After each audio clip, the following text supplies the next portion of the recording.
Hello everyone, this is doctor Jivesh Yadav. तो most important 60 topic का जो सीरीज़ है वो यहाँ पे अपन कंटिन्यू कर रहे थे और इसी सीरीज़ को कंटिन्यू करते हुए आज की क्लास में हम लोग बात करेंगे टॉपिक नंबर 41 के विषय में। स्टार्ट करते हैं। तो आज का जो लेक्चर है वो तो यहाँ पे अपन रिसर्च से रिलेटेड जो क्वेश्चन है, ठीक है, उसको अपन देखेंगे। तो कुछ बेसिक क्वेश्चन आते हैं, कोई टफ क्वेश्चन नहीं आता इससे। तो बेसिक चीज़ें अपन देख लेते हैं। पहला तो आपका रिसर्च क्या है, ठीक है। तो रिसर्च के विषय में बताया गया है, research means to observe the phenomena again and again for different dimension. Research should be a process that convert data into information into knowledge and knowledge into wisdom, ठीक है। तो ये तो आपको कंफर्म अच्छे से याद रखना ही है। फिर अकॉर्डिंग टू ऑक्सफोर्ड डिक्शनरी क्या है, तो रिसर्च इज ए, यहाँ पे आपका बताया गया है research is an endeavours to discover new facts और correlate old facts by scientific study of a subject और a course of critical investigation, ठीक है। तो ये आपका ऑक्सफोर्ड डिक्शनरी के अनुसार बताया गया है, ठीक है। तो ये चीज़ भी आपको याद रखना है। इसके बाद में कैरेक्टरिस्टिक ऑफ रिसर्च, क्या क्या कैरेक्टरिस्टिक हैं रिसर्च के। तो फर्स्ट आपको बताया गया है it's demands clean statement of the problem, ठीक है। तो पहला क्या बताया गया आपका, it's demand clean statement of the problem. फिर सेकंड बताया गया है it stabilize the relationship between causes and effect, ठीक है। तो ये क्या करता है आपका, स्टेबलाइज करता है relation between causes and effect. फिर थर्ड यहाँ पे आपका बताया गया है it's help in generation of principle and theory of prediction, ठीक है। तो it's help in generation of principle and theory of prediction. फिर इसके बाद नेक्स्ट आपका बोला गया है it is based on observational experimental and empirical evidence, ठीक है। तो किसके ऊपर बेस्ड रहते हैं, observational experimental and empirical evidence, ठीक है। तो एम्पेरिकल एविडेंस इसके ऊपर बेस्ड होते हैं। फिर बोला गया है it requires deep knowledge of the subject, ठीक है। तो ये भी यहाँ पे इसके अंतर्गत ही आता है, कैरेक्टरिस्टिक के अंतर्गत, कि आपको जो सब्जेक्ट है उसका डीप नॉलेज होना चाहिए। It should be objective and logical, ठीक है। फिर बोला गया है it is a carefully recorded and reported, it should be carefully recorded and reported. इसके अलावा it should be objective and logical. It is characterised by patients and unhurried activity, ठीक है। तो ये आपको याद रखना है। ये क्या है आपके कैरेक्टरिस्टिक है रिसर्च के। फिर इसके बाद में सिनोनिम्स बताया गया है, जैसे कि आपका अन्वेषण हो गया, गणवेषण हो गया, ठीक है, प्रवेशण हो गया, अनुसंधान हो गया, परिशोधन हो गया। तो इससे क्वेश्चन आ सकता है कौन सा पर्याय है करके। मंथन हो गया, ऐषण हो गया, तंत्र युक्ति हो गया, इसके अलावा आपका विमर्ह हो गया, ठीक है, प्रतिपत्ति हो गया। ये सभी के आपके अनुसंधान मतलब रिसर्च के सिनोनिम्स हैं। तो अन्वेषण, गणवेषण, प्रवेशण, अनुसंधान, परिशोधन, मंथन, ऐषण, तंत्र युक्ति, विमर्ह, प्रतिपत्ति, ये सभी इसके सिनोनिम्स हैं। तो ये आपको ध्यान में रखना है। फिर नेक्स्ट आप बात करते हैं रिसर्च मेथडोलॉजी। तो refers to the organised structure and purposeful attempt to gain knowledge about a suspected relationship, ठीक है। तो ये क्या है आपका रिसर्च मेथडोलॉजी के अंतर्गत बताया गया है। क्या होता है, तो research to a organised structure and purposeful attempt to gain knowledge about the suspected relationship, ठीक है। तो ये आपको याद रखना है। फिर कैरेक्टरिस्टिक ऑफ रिसर्च प्रॉब्लम, क्या क्या कैरेक्टरिस्टिक होना चाहिए रिसर्च प्रॉब्लम का। तो सबसे पहले यहाँ पे बताया गया research topic must be very clear and easily to understand. तो कैसा होना चाहिए आपका रिसर्च टॉपिक, एकदम क्लियर होना चाहिए और इजी टू अंडरस्टैंड होना चाहिए। It should not distract people, ठीक है। तो ये आपको ये चीज़ इसका फीचर्स है, ठीक है। तो ये आपको याद रखना है। ये क्या है, रिसर्च प्रॉब्लम की कैरेक्टरिस्टिक है।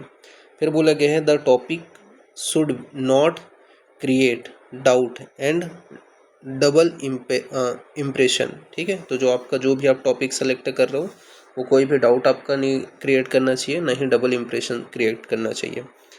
इसके अलावा आपको बताया गया है, ठीक है, कि the language must be easy use to technical word if necessary, ठीक है। तो language mainly easy language use करना है और टेक्निकल वर्ड इफ़ अगर नेसेसरी है तभी यूज़ करना है। फिर research title should be according to the rule of titling, ठीक है। तो रिसर्च टाइटल आपका जो भी आपका टाइटलिंग का रूल है उसी के अकॉर्डिंग अपने को रखना है।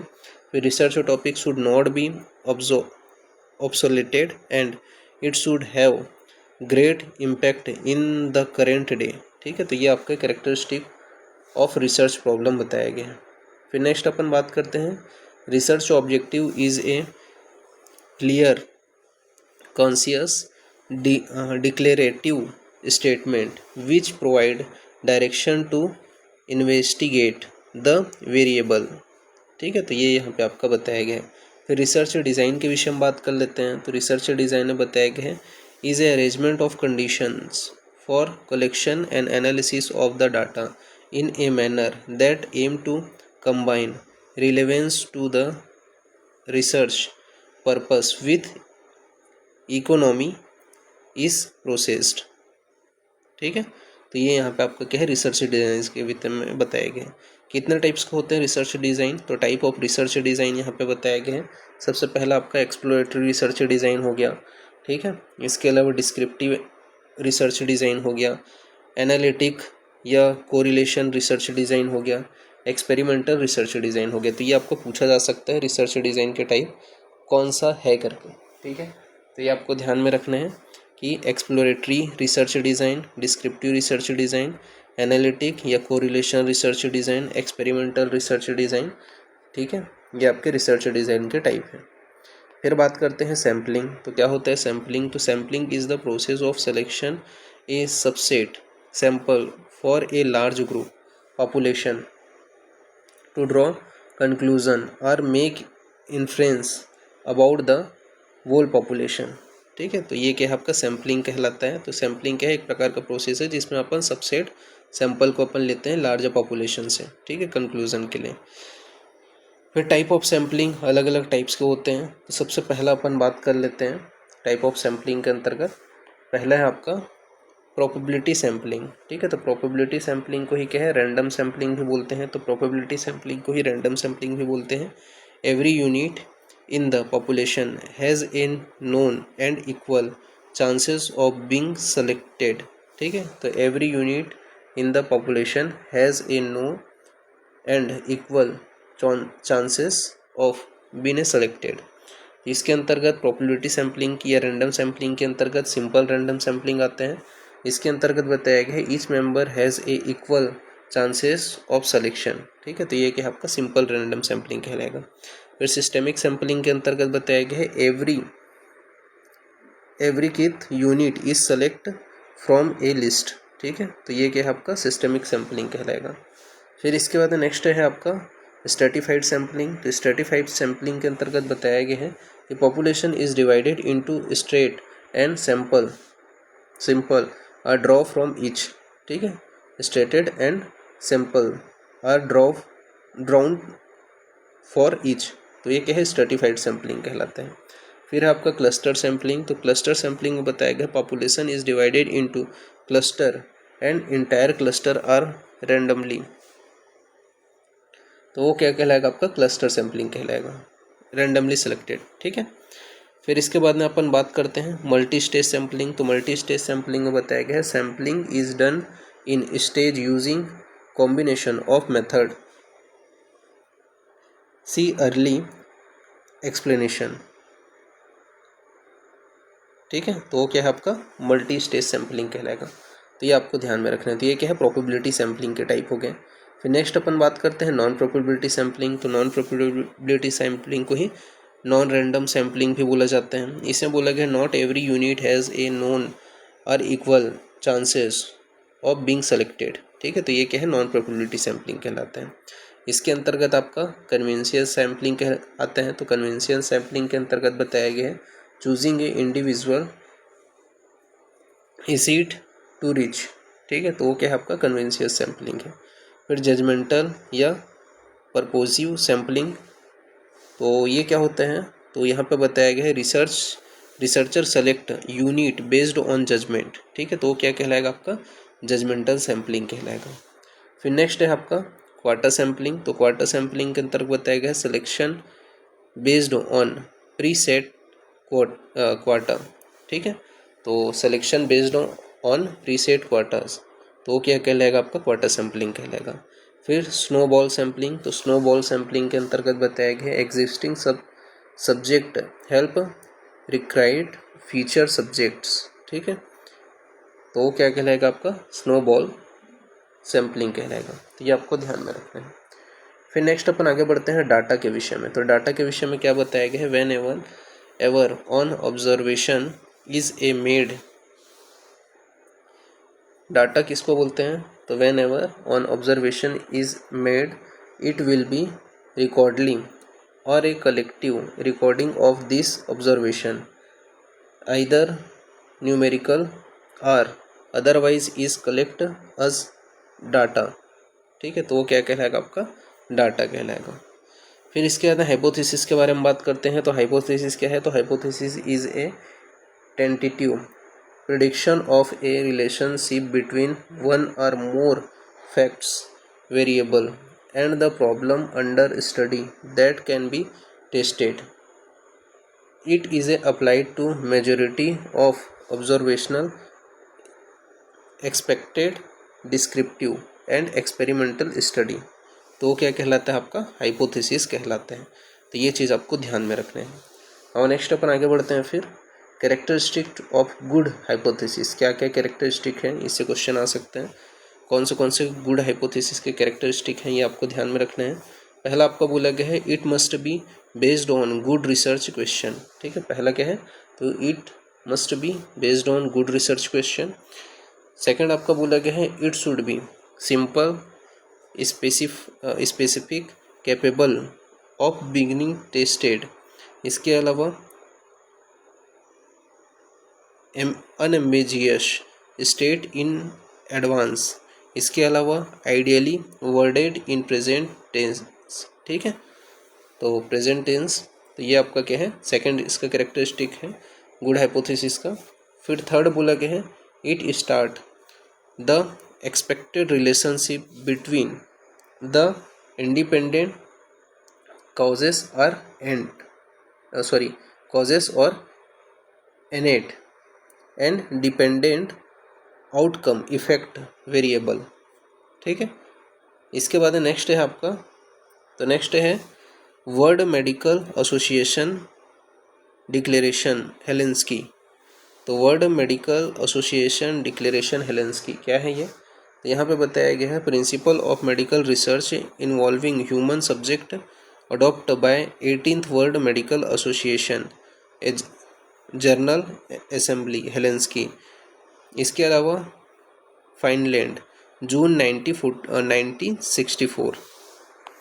The WMA adopt 12 principles to guide physician on ethical consideration related to biomedical research। इसमें आपको बताया गया नेक्स्ट है आपका the 3R of animal research, ठीक है, तो कौन से आपके 3R एनिमल रिसर्च के, तो बताया गया है to reduce the impact of research on animal are reduction refinement and replacement. तो 3R कौन से हैं, तो ये आपको याद रखना है रिडक्शन रिफाइनमेंट एंड रिप्लेसमेंट, ये क्या है 3R है। फिर इसके बाद में इंस्टीट्यूशनल इथिक्स कमेटी, ठीक है, ICE, ये क्या करते हैं, तो इसके विषय में यहाँ पे बताया गया है independent body considerate of medical non medical scientific and non scientific member who are responsibility is to ensure the protection of the rights safety and well-being of human subject involved in the trial by reviving, up, approving and providing continuous review, trial protocol and एडमेंटमेंट। ठीक है, तो ये क्या है आपका institutional ethics का काम है, तो ये आपको ध्यान में रखना है। फिर फंक्शन ऑफ आईसी मतलब इंस्टीट्यूशनल इथिक्स कमेटी का क्या क्या फंक्शन है। तो पहला बोला गया है टू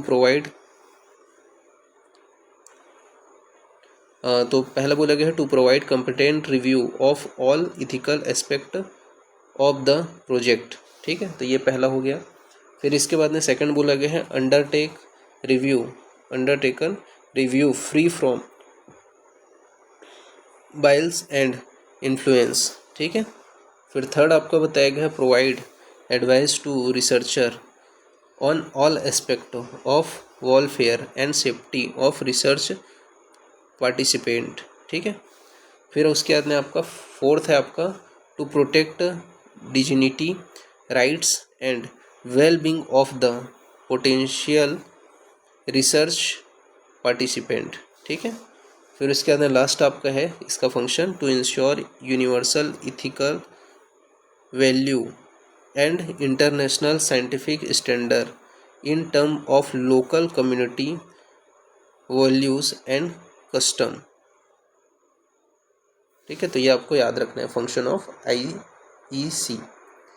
फिर नेक्स्ट अपन बात करते हैं तो मेंबर ऑफ IEC कौन कौन होते हैं, कितने मेंबर होते हैं। तो चेयरपर्सन होते हैं। ठीक है, 1 से 2 आपका बेसिक मेडिकल साइंटिस्ट होते हैं, 1 से 2 क्लिनिशियन फॉर वेरियस इंस्टीट्यूट। ठीक है, और 1 लीगल एक्सपर्ट, अ रिटायर्ड जज, 1 social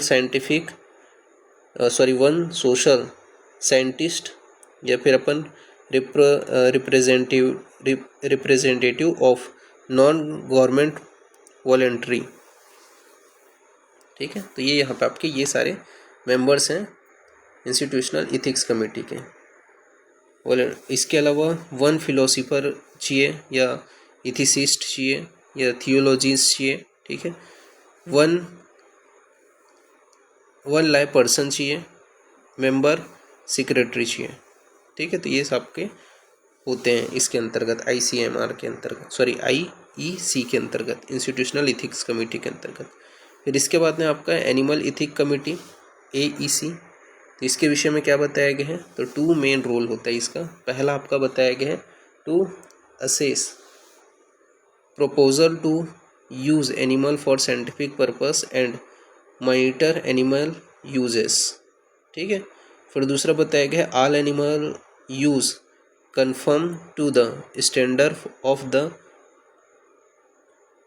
Australian Code of Practice। ठीक है, फिर इसके बाद में ये चीज़ आपको याद रखना है। फिर नेक्स्ट है आपका रिसर्च आर्टिकल स्ट्रक्चर। ठीक है, रिसर्च आर्टिकल स्ट्रक्चर इमराड जिसको अपन बोलते हैं, इसके अंतर्गत क्या क्या चीज़ें आती हैं इमराड के अंतर्गत। ठीक है, तो यहाँ पे अपन selection, question to be answered and जो आपका पर्पस है वो तीनों चीज़ों को देखेंगे। इमराड बहुत इंपॉर्टेंट है। तो आई से आपका होता है इंट्रोडक्शन मतलब इसके अंतर्गत क्या क्वेश्चन का आंसर अपने को देना है। तो why did the study start, purpose है summarise the context and state the aim. ठीक है, तो ये क्या आपका इंट्रोडक्शन के अंतर्गत आ जाएगा। फिर एम से आपका मेथड, तो method what did you do, तो पर्पस है आपका give enough detail to allow the study to be repeated. ठीक है, तो ये क्या है आपका मेथड हो गया। आर से आपका क्या हो जाएगा रिजल्ट, तो वाई डिड यू फाइंड,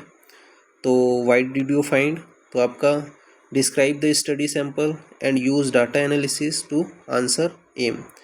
फिर है आपका डिस्कशन। ठीक है, डी से क्या है आपका डिस्कशन, तो व्हाट डज इट मीन्स, तो interpret your finding in the context of other literature and their potential impact on the patient care. ठीक है, तो ये आपको याद रखना है इमराड। फिर इसके बाद में नेक्स्ट अपन बात करते हैं मैन्युस्क्रिप्ट। तो मैन्युस्क्रिप्ट क्या होता है? ये हैंड रिटन डॉक्यूमेंट होता है विच है साइंटिफिक, हिस्टोरिकल, लिटरेरी और aesthetic value can be considered as a manuscript. ठीक है, तो ये आपको ध्यान में रखना है। फिर इसके बाद नेक्स्ट अपन बात करते हैं सिनोनिम्स ऑफ मैन्युस्क्रिप्ट। तो इसको क्या बोलते हैं? कोडेक्स भी बोला जाता है, डॉक्यूमेंट भी बोलते हैं, टेक्स्ट भी बोलते हैं, स्क्रिप्ट भी बोलते हैं, हैंड राइटन भी बोलते हैं। फिर डाटा माइनिंग के बारे में बात कर लेते हैं। तो data mining also called KDD, knowledge discovery in databases. It is the process of analyzing data from different perspectives and summarizing it into useful information that can be used to increase revenue,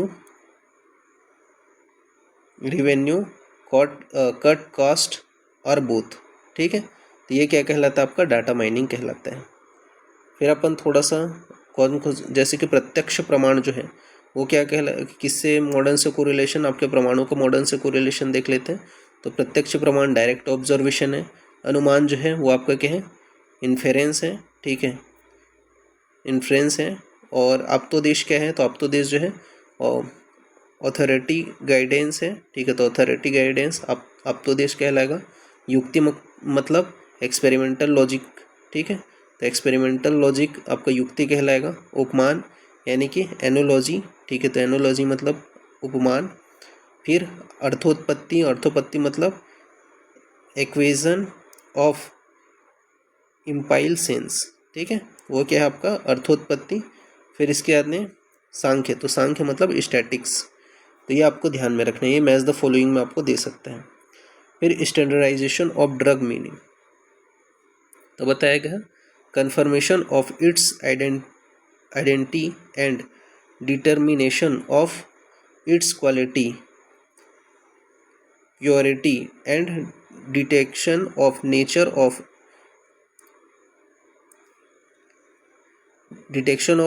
of adulterate by various parameter like morphological, physical, chemical, microscopic and biological observation. ठीक है, तो ये क्या है? आपका standardisation कहलाएगा drug का। फिर इसके बाद में अपन हर्बल ड्रग जो है, ठीक है, ASU ड्रग स्टैंडर्ड पब्लिश।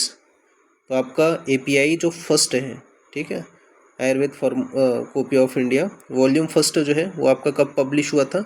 1986 में पब्लिश हुआ था। इसमें 80 ड्रगों का वर्णन है। API का सेकंड वॉल्यूम 1999 में पब्लिश हुआ था। 78 ड्रग का वर्णन था उसमें। API का थर्ड वॉल्यूम 2001 में पब्लिश हुआ था जिसमें 100 ड्रग का वर्णन था। API का फोर्थ वॉल्यूम 2004 में पब्लिश हुआ था जिसमें 68 ड्रग का वर्णन था। इसी प्रकार API का फिफ्थ वॉल्यूम 2006 में पब्लिश हुआ था जिसमें 92 ड्रग थे। और API का जो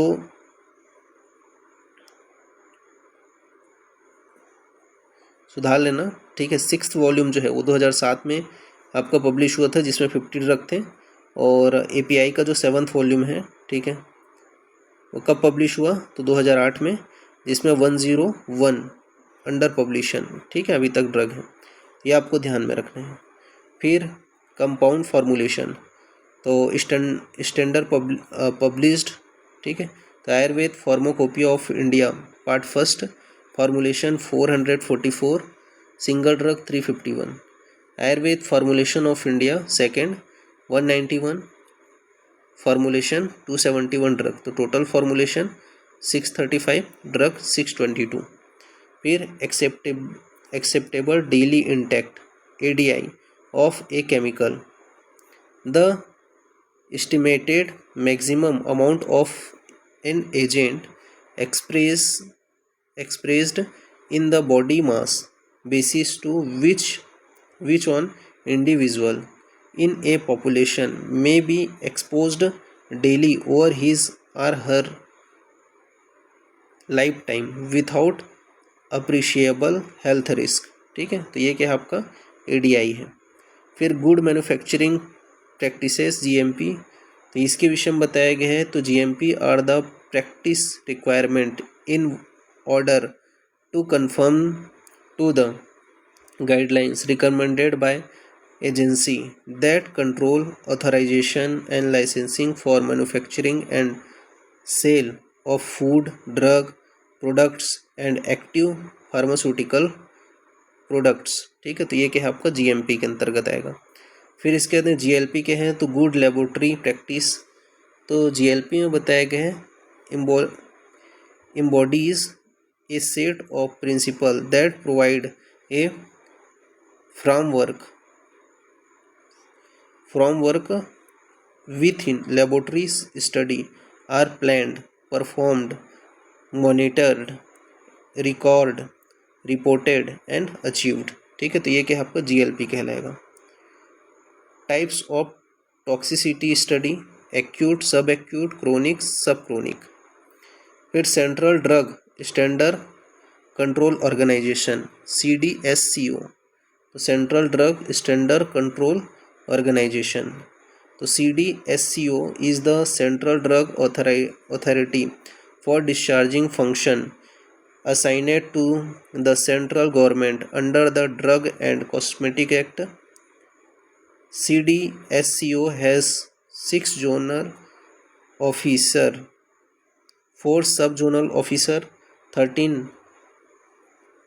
port officer and 7th laboratories under its control। फिर मेजर फंक्शन ऑफ CDSCO, तो क्या क्या मेजर फंक्शन है। तो पहला बताया गया है regulatory control over the import of drug, approval of new drug and clinical trial, meeting of drug consultative committee. इसके अलावा and drug technical advisory board, approval of a certain licence, a central license approving authority, it's exist by CDSCO headquarter। ठीक है, तो ये major function है CDSCO का।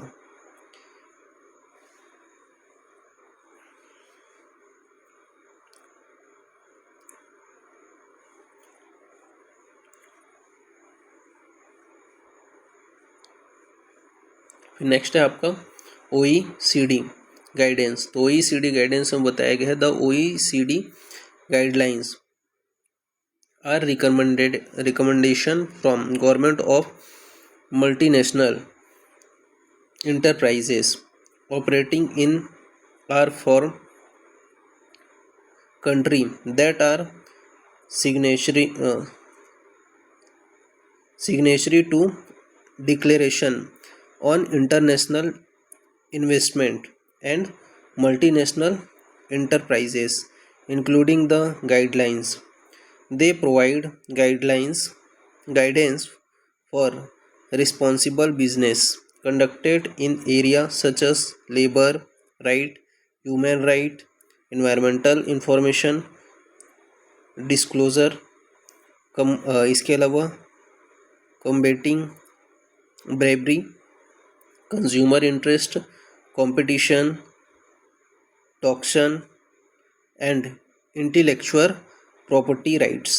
ठीक है, तो ये क्या है आपका OECD गाइडलाइंस है।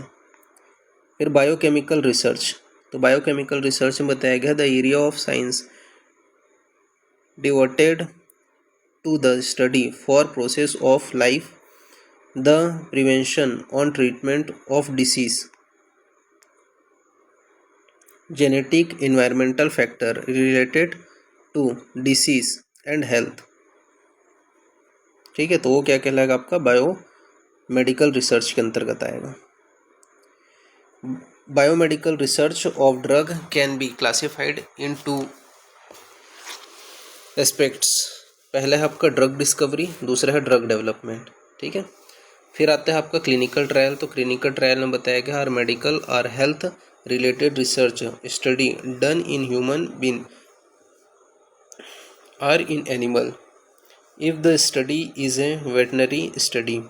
In clinical trial, researcher take the result from basic scientific research and translate them into different way to prevent, treatment or diagnose the disease। ठीक है, तो ये क्या है, क्लिनिकल ट्रायल कहलाता है।